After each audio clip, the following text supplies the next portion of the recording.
How do we find the x-intercept of the graph of a linear equation in two variables? How do we find the y-intercept? We'll start with the x-intercept. The x-intercept on a graph is the point where the graph crosses the x-axis.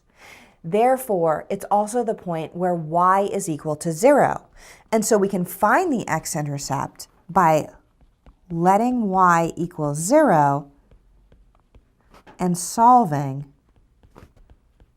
for x.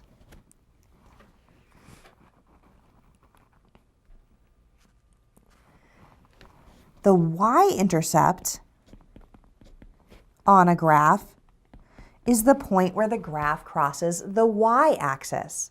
When the graph crosses the y-axis, the x-coordinate will be 0. So therefore, to solve for the y-intercept, we can let x equal 0 and solve for y.